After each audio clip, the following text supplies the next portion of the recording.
You're watching a Highwire Media podcast. Welcome to the True Crime Never Sleeps show. As always, I'm your host, Larry Lease. On today's episode of Cold Case Friday, we dive into the disappearance of Brittany Nichole Shank. Before we do that, give me your thoughts and theories on this case and what you think happened. And with that, let's dive into today's episode. On the night of November 30th, 2018, a 23-year-old mother of four walked barefoot into the cold, knocked on a stranger's back door, asked for help, and then vanished into the dark before police arrived. Her name is Brittany Nichole Wallace Shank of Sturgis, Michigan. 7 years later, her family and a changing cast of investigators are still trying to answer the most basic question. Where did Brittany go? What we know about Brittany's final confirmed movements is anchored to a short, urgent 911 call in a minor car crash in rural St. Joseph County. Around 9 p.m., after a vehicle went into a ditch along Fawn River Road near Workman Road, Brittany made contact at a nearby home. The neighbor told dispatch that a young woman, without shoes or a coat, was bleeding from her feet and arms and needed help.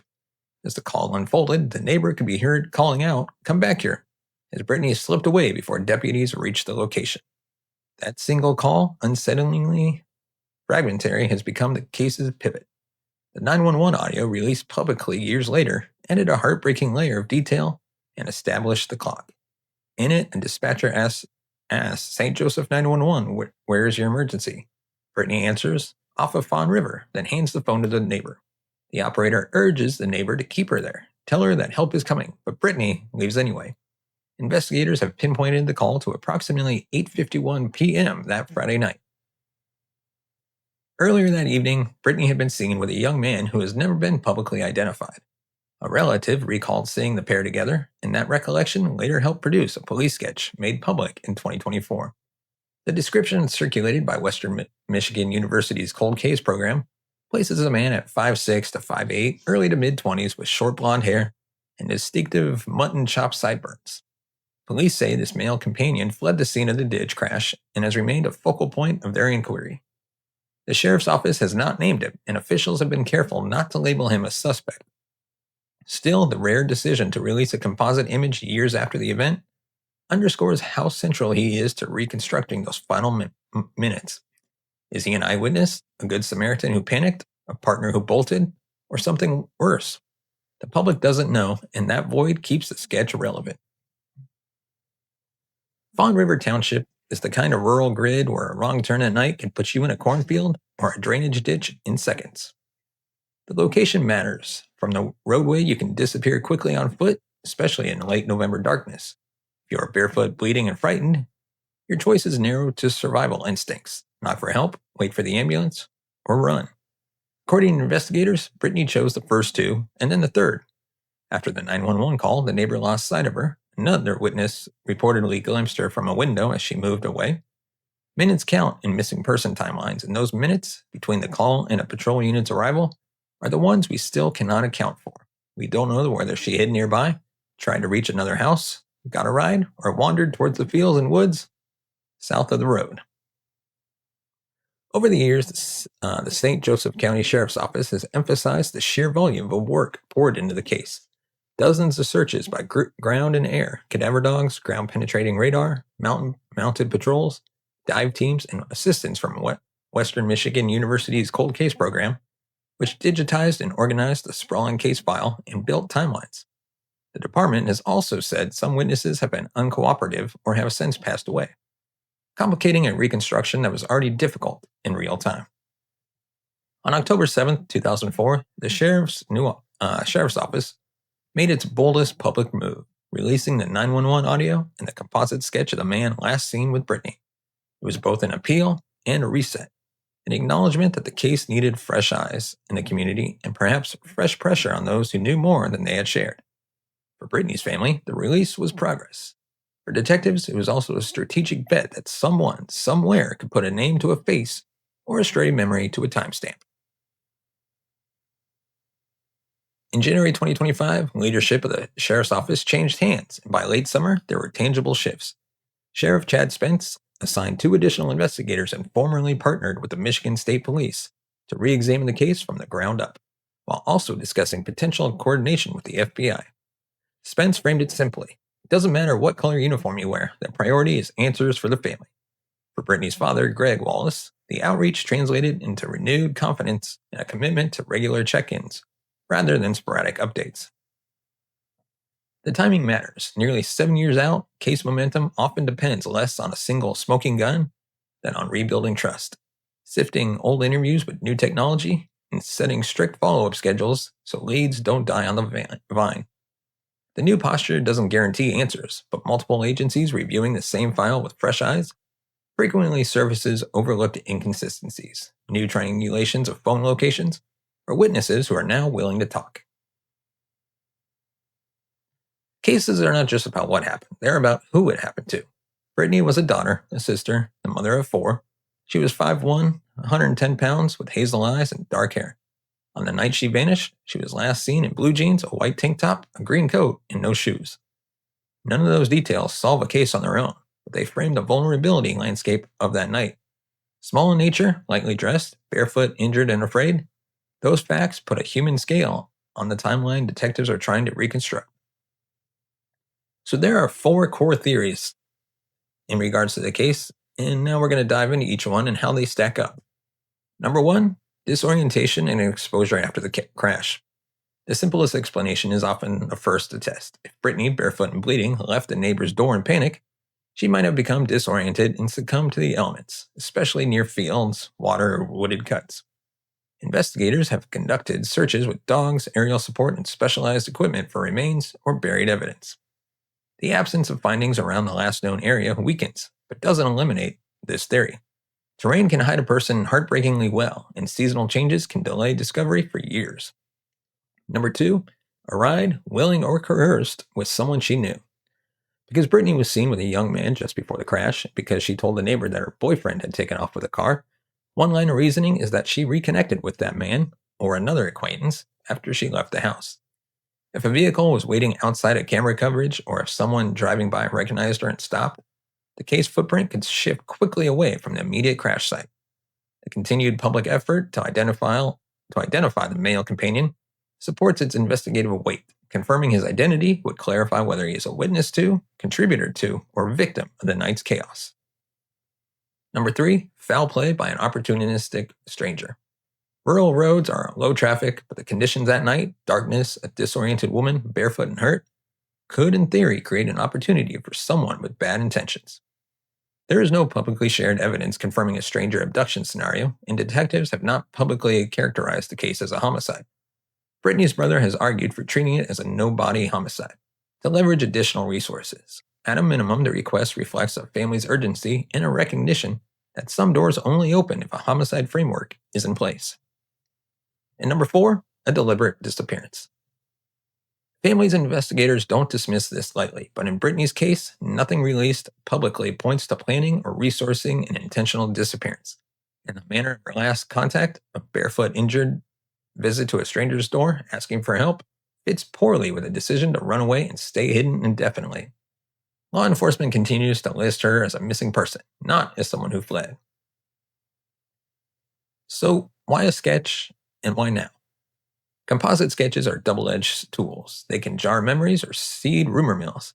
Releasing the sketch in October 2024, paired with a 911 call, suggests investigators believe the potential upside outweighs the noise. It broadcasts a specific face shape and facial hairstyle tied to a tight time window and a precise location. That is a recipe for tips. Even a single, "I think I know him," could trigger new interviews, cross-checks against old phone records, or a DNA consent request that links the person to Brittany's vehicle. The Western Michigan University Cold Case Program's involvement is an undertold piece of the story. Students working with the Michigan State Police digitized, indexed, and rebuilt the investigative backbone. Who is who said what, when, which tips cross-refer to which interviews, and where gaps remain. Cold case lifts like this don't make headlines, but they let detectives pivot from wading through paper to asking sharper questions, especially when a new command staff wants a cradle to now audit. And then there is the friction that often accompanies long cases. Brittany's father has publicly criticized communication lapses, even calling for the case to be transferred from the sheriff's office to state police in 2024. Today, he describes a different posture, more transparency, regular contact, and multi-agency cooperation. That pivot from turf to teamwork may be the most consequential development of 2025 so far. So what really makes this case hard? Well, there's no clean crime scene. The crash site and the neighbor's porch offered little in the way of durable, interpretable evidence. This wasn't a bedroom or a back alley. It was open ground muddied by weather, time, and traffic. And he also had a moving cast of witnesses. Over 7 years, memories fade, witnesses relocate, allegiances shift, and key players die. Detectives have explicitly cited uncooperative or deceased witnesses as hurdles. And of course, ambiguous language. In a 911 call, the neighbors report that Brittany said her boyfriend took off with the car. Was that a literal label or shorthand for the unidentified man? A deflection? Without the speaker's intent, those few words can point in different directions. And then the barefoot factor. Any reconstruction has to account for a barefoot, injured woman moving through the cold. That constrains distance traveled and makes the absence of nearby findings puzzling, unless a vehicle intervened.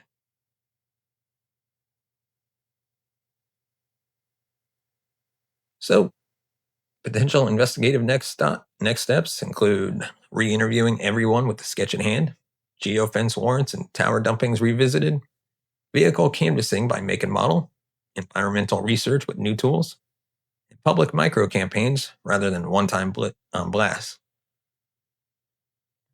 Long missing person cases are endurance tests for families. Brittany's father has organized vigils, pushed publicly for investigative changes, and advocated for more outside resources. He's also talked about building a memorial garden near the last seen location, a place to gather and remember even as the search continues. That duality, grief and persistence, is how many families survive the waiting. True crime audiences gravitate towards the unexplained, and the social media age supercharges speculation. In Brittany's case, it's important to remember to separate what's documented from what's conjecture.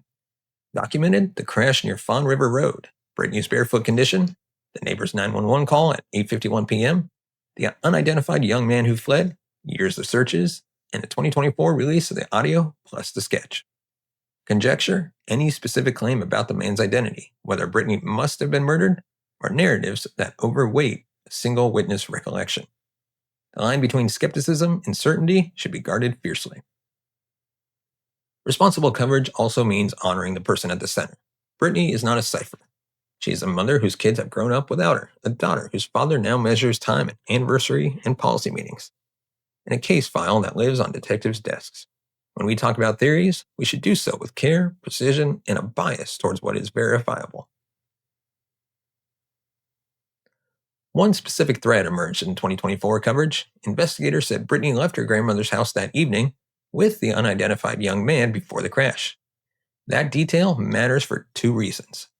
First, it grounds the companionship in an identifiable starting point, a family residence rather than a chance meeting at a store or party. Second, it creates a short list of secondary witnesses, neighbors on that block, relatives who glimpsed the pair, anyone who noticed the vehicle they left in, whose recollections could be tested against the sketch and the timeline. If verified down to the minute-by-minute movements, a reconstruction from the grandmother's driveway to the ditch can be overlaid on cell site data and regional traffic or surveillance cameras. Even in small towns without interlocking CCTV grids, incidental cameras often bookend the timeline. That kind of bracketing, combined with the 8:51 p.m. 911 call, can tighten a 20-minute fog into a 5-minute window, and that is where cases often move. Short calls from chaotic scenes carry more inference than certainty. A few takeaways from Brittany's final recorded contact include her condition, no shoes, no coat, bleeding on her feet and arms, her mindset, the choice to approach a house, speak, and then leave suggests a push-pull between seeking safety, fearing some immediate consequence.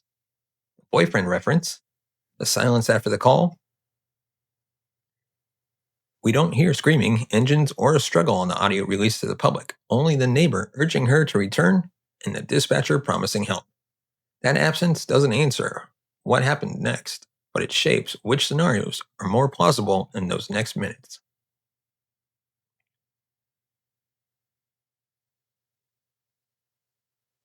The most promising development of 2025 isn't a single gadget, it's coordination. Sheriff Chad Spence not only added detectives, but also committed to working jointly with Michigan State Police and to explore tech like thermal imaging and mapping. Multi agency teams matter because they unlock databases, analytics expertise, and inter-office subpoenas that a single department might not push for alone. The promise of an FBI consult, even at a case review level, adds behavioral analysis, cellular forensics, and investigative discipline to a file that's already seen years of starts and stalls. Families notice posture. Brittany's father said the new sheriff's approach, regular check-ins, specific next steps, restored his confidence after years of communication gaps. Accountability creates pressure. When the calendar itself becomes a to-do list, the case is less likely to drift. That is a lesson other jurisdictions have learned the hard way. What not to assume? Long-running cases attract myths. These are worth swatting down. If she were nearby, someone would have found her by now. Not necessarily. The man in the sketch must be guilty. No homicide declaration means no foul play.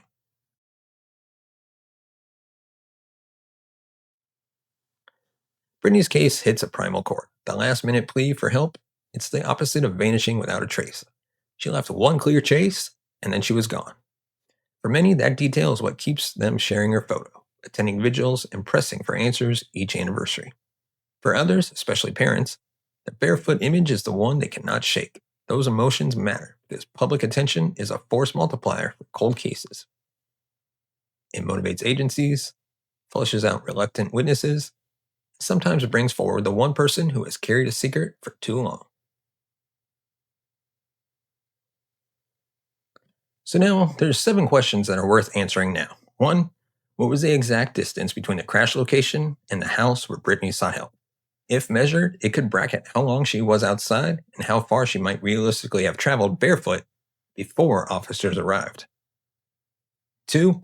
What was the condition of the vehicle later associated with the crash? Airbag deployment, radiator damage, or fluid trails can indicate how far the car could have been driven afterward and by whom. 3. How precise are the phone records around 8:45 to 9 p.m.?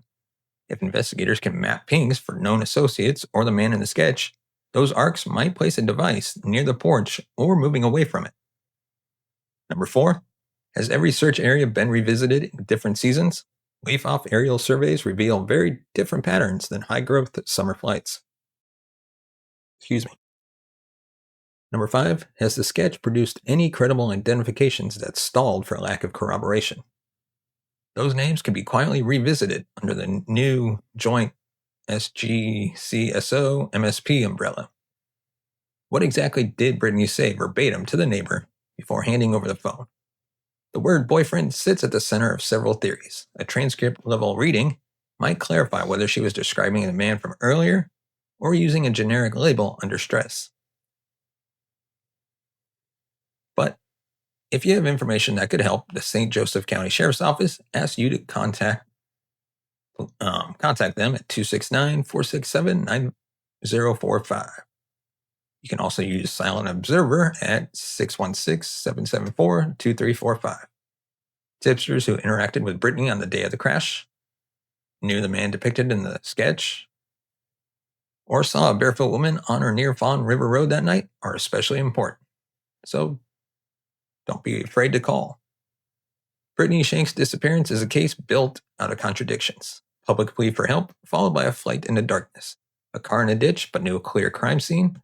An unidentified companion whose face is known, but whose name is not. What has changed since 2018 is the posture. The release of the 911 call and sketch in 2024, and a 2025 fresh look partnership between the Sheriff's Office and Michigan State Police that her family says feels different. It doesn't answer the hardest question, but it raises the chances that new eyes, new tools, and renewed pressure will finally shake something loose. The people who loved her deserve answers, and the record still has room for truth. So let me know your thoughts in the comment section below. Let me know what you think happened. Do you think we'll ever get to the bottom of it? Do you think she's alive and just hiding somewhere? Let me know. Of course, give us a thumbs up if you like our video. Hit that subscribe button down below. And of course, you can buy us a coffee at buymeacoffee.com/TCNS. Your support helps the channel grow, upgrade our equipment, bring in new hosts, be able to pay them, and take this show on the road. As always, thank you so much for watching and listening. We'll see you next time.